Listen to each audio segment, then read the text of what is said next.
असम और मेघालय के बीच लगभग 50 सालों से चला आ रहा सीमा विवाद लगभग सुलझ गया है। मंगलवार 29 मार्च को देश की राजधानी नई दिल्ली में असम के मुख्यमंत्री हेमंता बिस्वा शर्मा और मेघालय के सीएम कोनराड संगमा ने गृह मंत्री अमित शाह की मौजूदगी में सीमा विवाद को खत्म करने की दिशा में पहल की। आधे बिंदुओं को लेकर समझौता हो गया है, लेकिन यह पूरा विवाद है क्या और आखिर 50 साल तक इस पर बात क्यों नहीं बन सकी, आइए आपको बताएं। विवाद की असली वजह क्या है? असम और मेघालय 885 किलोमीटर लंबी सीमा साझा करते हैं। फिलहाल उनकी सीमाओं पर 12 बिंदुओं पर विवाद था। असम मेघालय सीमा विवाद ऊपरी ताराबारी, गजांग आरक्षित वन, हाहिम, लंगपीह, बोरदुआर, बोकलापारा, नोंगवाह, मातमूर, खानापारा, पिलंगकाटा, देश देमुराह ब्लॉक और ब्लॉक 2 खुंडली और रेटचेरा के क्षेत्र हैं। मेघालय को असम पुनर्गठन अधिनियम 1971 के तहत असम से अलग किया गया था।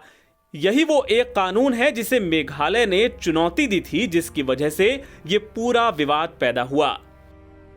मेघालय के निर्माण के साथ ही ये विवाद तुरंत शुरू हो गया था। असम के पूर्व मुख्यमंत्री तरुण गोगोई के 12 साल लंबे मुख्यमंत्रित्व काल के दौरान सीमा विवाद हमेशा लाइमलाइट में रहा।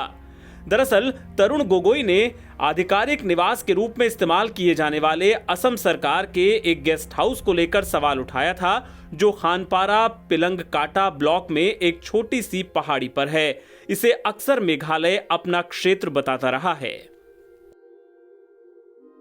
सीमा विवाद को लेकर हुई हिंसा। सीमा विवाद के कारण दोनों राज्यों के बीच कई हिंसक झड़पें हो चुकी हैं।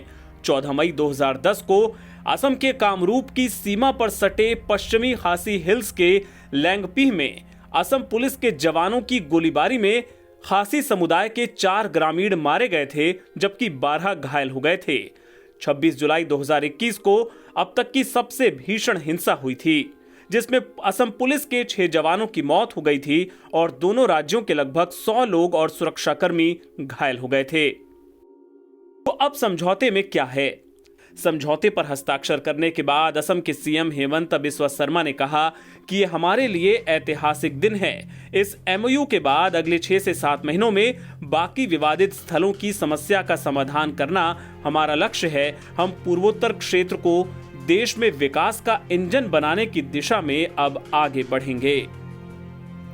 वहीं मेघालय के सीएम ने भी इस विवाद को सुलझाने में गृह मंत्री अमित शाह की भूमिका के लिए उन्हें धन्यवाद दिया।